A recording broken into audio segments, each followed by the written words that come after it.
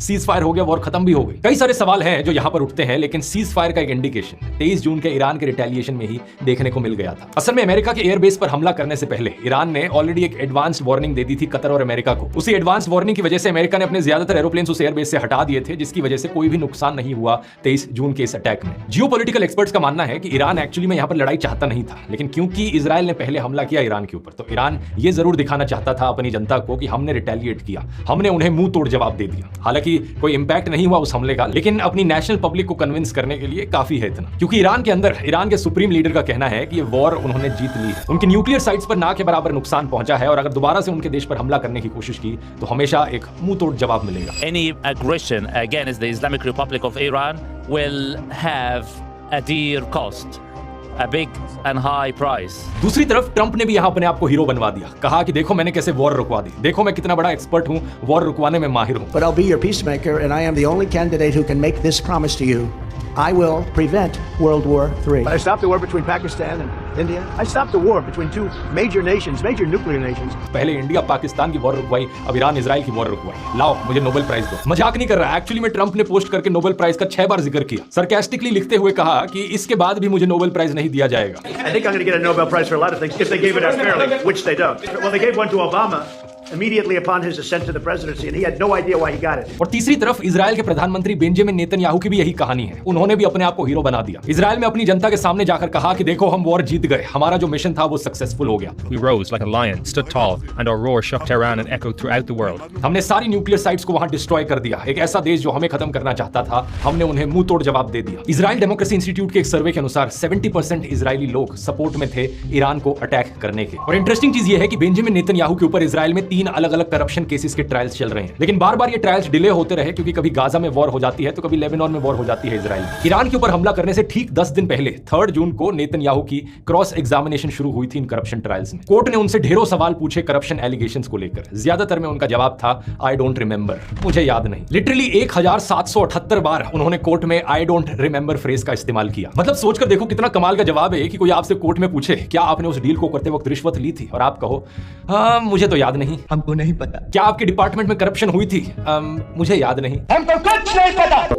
और इसी तरीके से आप 1800 बार मुझे याद नहीं कहते जाओ। नेतन्याहू का सपोर्ट इजराइल पब्लिक में बहुत तेजी से नीचे घट रहा था। पिछले महीने किया गया इजराइल के चैनल 12 न्यूज के द्वारा एक सर्वे के अनुसार करीब 55% इजरायली लोगों का मानना है कि नेतन्याहू गाजा में वॉर को सिर्फ इसलिए कंटिन्यू कर रहे हैं क्योंकि वो सत्ता में बने रहना चाहते हैं। बाकी और सर्वेज ने भी यही बताया है कि 60% से ज्यादा इजरायली लोग गाजा में वॉर को खत्म करने के फेवर में हैं अगर हॉस्टेजेस को रिलीज करने की डील हो जाती है तो। 3 जून को द टाइम्स ऑफ इजराइल में लिखे गए इस ओपिनियन आर्टिकल को देखिए। टाइटल में लिखा है Netanyahu's calculation, the war must go on. दिसंबर 2024 में इजराइल के पार्लियामेंट में एक बिल पास हुआ था जिसके अनुसार पार्लियामेंट के किसी भी मेंबर को नियर टोटल क्रिमिनल इम्यूनिटी है एज लॉन्ग एज वो ऑफिस में बने रहते हैं। फॉर्मर आईडीएफ के जनरल इजराइल जिव ने भी नेतन्याहू पर आरोप लगाया कि वो जानबूझकर गाजा में वॉर को कंटिन्यू रख रहे हैं ताकि वो खुद जेल जाने से बच सके। ऐसे में जाहिर सी बात है सवाल यही उठता है कि क्या ईरान पर भी इसलिए हमला किया गया ताकि प्रधानमंत्री खुद को जेल जाने से बचा सके, खुद के ऊपर चल रहे इस करप्शन ट्रायल को डिले कर सके। इस चीज का अगर आपको और सबूत चाहिए तो 26 जून की इस खबर को देखिए। डोनाल्ड ट्रंप इजराइल को कहते हैं कि नेतन्याहू के ऊपर चल रहे करप्शन ट्रायल को खारिज कर दिया जाए। उनके अनुसार नेतन्याहू के खिलाफ विच हंट चल रही है और जवाब में नेतन्याहू ट्रंप को थैंक यू भी कहते हैं कि थैंक यू सर, आपने मेरे खिलाफ चल रहे करप्शन ट्रायल को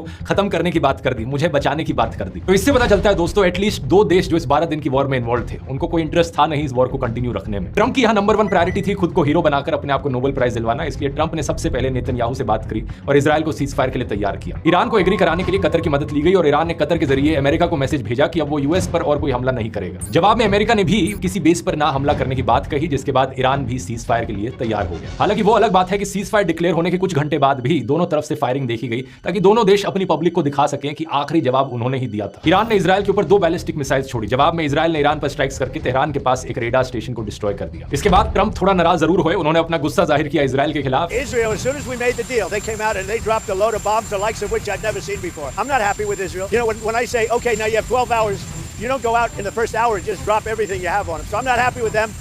I'm not happy with Iran either. लेकिन फिर फोन पर बात करके नेतन्याहू के साथ वो फिर से ऐलान करते हैं कि इजरायली जेट्स ईरान की तरफ फ्रेंडली वेव करके लौट आएंगे और इसके बाद से थैंकफुली सीज फायर जारी रहा। अब सवाल यहाँ पर यह भी है कि ईरान के न्यूक्लियर प्रोग्राम को आखिर कितना नुकसान पहुंचा जो एक्चुअल रीजन दिया गया था वॉर पर जाने के लिए। ट्रंप का कहना है कि ईरान का न्यूक्लियर प्रोग्राम पूरी तरीके से डिस्ट्रॉय हो गया है। If you look at the before and the after picture, everything above is burned black. I believe it was total obliteration. I believe they didn't have a chance to get anything out because we acted fast. लेकिन pentagon की defence intelligence agency का शुरुआती assessment यह है कि तीनों nuclear sites के जमीन के बाहर बने स्ट्रक्चर को ही ज्यादा नुकसान पहुंचा है। असल में ये सारे बॉम्ब्स और मिसाइल्स जो गिराए गए वो सेंट्रीफ्यूज और हाईली एनरिच्ड यूरेनियम को पूरी तरीके से डिस्ट्रॉय नहीं कर पाए हैं। 3 sources tell CNN that according to an early US intelligence assessment, the US military strikes on 3 of Iran's nuclear facilities last weekend did not destroy the core components of the country's nuclear program. इस agency के मुताबिक America के हमलों से पहले ही enriched uranium को in nuclear site से हटा दिया गया था और इस पूरी 12 दिन लंबी चली वॉर से ईरान के न्यूक्लियर प्रोग्राम को सिर्फ कुछ महीने का ही डिले हुआ है। अब सवाल यहाँ पर यह भी है कि अगर ईरान यहाँ सही में एक न्यूक्लियर हथियार बना रहा था तो इस 12 डे वॉर के बाद क्या वो अब अपने न्यूक्लियर हथियार बनाने बंद कर देगा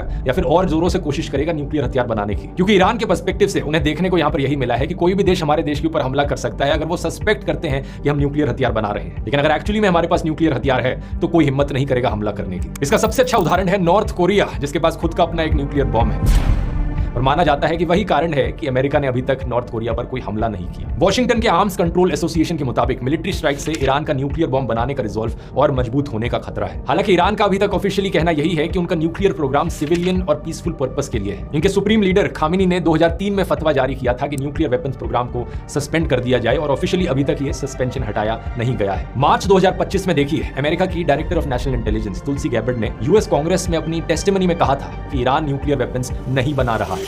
The IC continues to assess that Iran is not building a nuclear weapon, and Supreme Leader Khamenei has not authorized the nuclear weapons program that he suspended in 2003. लेकिन जैसे ही इजराइल ने हमला किया ईरान के ऊपर, ये एक बहुत बड़ा यू टर्न लेती हैं और कहती हैं कि एक्चुअली में ईरान बना रहा है न्यूक्लियर वेपन और कुछ ही हफ्तों के अंदर उनका न्यूक्लियर वेपन बन सकता है। IAEA के डायरेक्टर जनरल राफेल ग्रोसी ने भी इन दावों को गलत बताया है कि ईरान न्यूक्लियर वेपन्स बनाने के बहुत नजदीक है। We did not find in Iran elements to indicate that there is an active, systematic plan to build a nuclear weapon. जिस रिपोर्ट की बात मैंने वीडियो के शुरू में की थी जिसके आधार पर इजराइल ने हमला बोला था ईरान के ऊपर, उसमें कुछ भी ऐसा नहीं लिखा था जो पहले से पता ना हो। 2003 में भी दोस्तों ऐसा ही कुछ हुआ था जब अमेरिका ने इराक को इन्वेड कर लिया था। अमेरिका के और उनके एलाइज ने कहा था कि इराक के पास वेपन्स ऑफ मास डिस्ट्रक्शन है, वो एक न्यूक्लियर बॉम्ब बना रहे हैं। अमेरिकन अखबारों ने और इंटेलिजेंस कम्युनिटी ने उन दावों को सही बताया था और इसी के आधार पर इराक पर हमला किया गया। लेकिन बहुत ढूंढने के बाद भी इराक में कभी कोई सबूत नहीं मिला किसी भी तरह के न्यूक्लियर हथियारों का। इस पूरी सिचुएशन का दोस्तों एक बहुत ही सिंपल सोल्यूशन है। अगर ईरान को न्यूक्लियर हथियार बनाने से रोकना है तो अमेरिका ईरान के साथ जाकर एक न्यूक्लियर डील कर सकता है। ये मैं अपने मन से बनाकर नहीं बोल रहा हूं। जब ओबामा प्रेसिडेंट थे अमेरिका के 2015 में एग्जैक्टली उन्होंने यही चीज करी थी ईरान के साथ, एक nuclear deal. Today, the United States together with our allies and partners, has reached a historic understanding with Iran, which, if fully implemented, will prevent it from obtaining a nuclear weapon. इस deal के अनुसार शर्त यह थी कि Iran uranium को 3.67% से ज्यादा एनरिच नहीं करेगा। ऐसा करने से न्यूक्लियर हथियार बनाना कभी पॉसिबल नहीं हो पाएगा। प्लस चेक करने के लिए इंटरनेशनल एटॉमिक एनर्जी एजेंसी को ईरान के अंदर जाकर उनकी न्यूक्लियर फैसिलिटीज को इंस्पेक्ट करना अलाउड होगा। और बदले में ईरान को क्या मिला था? जो सैंक्शंस अमेरिका, यूरोपियन यूनियन और यूनाइटेड नेशंस ने लगाए हुए थे ईरान के ऊपर, उन्हें हटा लिया जाएगा और ईरान के साथ नॉर्मल ट्रेड कंटिन्यू रखी जाएगी। बहुत ही अच्छी डील थी, दोनों तरफ को यहाँ पर फायदा मिल रहा था, ईरान से कोई खतरा भी नहीं था। ईरान इस डील को फॉलो भी कर रहा था अच्छे से 2018 तक। लेकिन फिर 2018 में क्या होता है? डोनाल्ड ट्रंप ऑलरेडी प्रेसिडेंट बन चुके थे अमेरिका के। ट्रंप जाकर इस न्यूक्लियर डील को कैंसिल कर देते हैं। The Iran deal is defective at its core. The United States will withdraw from the Iran nuclear deal. क्यों कैंसिल किया? यहां पर ट्रंप की तरफ से कोई प्रॉपर रीजनिंग नहीं दी जाती, बस वही घिसी पिटी बातें कहते हैं कि बेकार डील थी, मैं कैंसिल कर रहा हूं। बीबीसी के आर्टिकल में देखो पहला कारण क्या लिखा जाता है कैंसिल करने के पीछे, श्रेडिंग द ओबामा लेगेसी। यानी ट्रंप ओबामा से जलते थे और जो काम ओबामा ने किए थे बस उसका उल्टा करना चाहते थे, सिर्फ इसलिए ये डील कैंसिल कर दी। और कैंसिल करने का नतीजा क्या होता है? ईरान के ऊपर सैंक्शंस वापस आ जाती हैं। जो इंटरनेशनल एटॉमिक एनर्जी एजेंसी को परमिशन मिली थी ईरान की न्यूक्लियर फैसिलिटीज को विजिट करने की, वो अब उनके पास नहीं रहती और ईरान अपने एनरिच्ड यूरेनियम को वापस कॉन्सेंट्रेट करने लग जाता है। कुछ सालों बाद धीरे धीरे करके ईरान दुनिया की इकलौती नॉन न्यूक्लियर कंट्री बन जाता है जिसके पास 60% एनरिच्ड यूरेनियम इकट्ठा है। और फिर ईरान पर हमला करने के लिए इसी एनरिच्ड यूरेनियम को एज एन एक्सक्यूज इस्तेमाल किया जाता है। यानी कि एक्चुअली में डोनाल्ड ट्रंप की खुद की गलती थी जिसकी वजह से वॉर शुरू हुई और फिर सीज फायर कराने का क्रेडिट भी खुद ही लेते हैं। इस प्रॉब्लम का ये सिंपल सोल्यूशन अभी भी एग्जिस्ट करता है। आज के दिन भी अमेरिका ईरान के साथ एक नई न्यूक्लियर डील कर सकता है सिमिलर कंडीशंस के साथ। लेकिन सवाल ये कि क्या ट्रंप यहां पर ऐसा करेंगे? इस तरीके का डिप्लोमेटिक सोल्यूशन निकालना एक्चुअली ट्रंप के फेवर में ही रहेगा, क्योंकि ट्रंप के खुद के सपोर्टर्स इस बात से नाराज हैं कि उन्होंने ईरान की वॉर में अपने बॉम्बर्स भेजे। अपनी पूरी इलेक्शन कैंपेनिंग के दौरान ट्रंप का स्लोगन रहा था अमेरिका फर्स्ट, किसी भी वॉर में इन्वॉल्व नहीं करना अमेरिका को। लेकिन ट्रंप ने ऐसा करके अपने खुद के सपोर्टर्स को नाराज कर दिया था। ट्रंप के कट्टर समर्थक फॉक्स न्यूज के फॉर्मर जर्नलिस्ट टकर कार्लसन ने भी कहा है कि ट्रंप किसी नए वॉर में ना फंसने का अपना वादा तोड़ रहे हैं। अब यहां पर अगर आप बेंजामिन नेतन्याहू की असलियत और गहराई से जानना चाहते हैं तो ये वाला वीडियो मैं रेकमेंड करना चाहूंगा। 2 साल पहले जब इजराइल में देश के सबसे बड़े प्रोटेस्ट देखने को मिले थे, ये प्रोटेस्ट जो सत्ता पलट कर सकते थे, नेतन्याहू को जेल भिजवा सकते थे, लेकिन इसके बाद नेतन्याहू ने गाजा में वॉर शुरू कर दी। यहां क्लिक करके देख सकते हैं। बहुत बहुत धन्यवाद।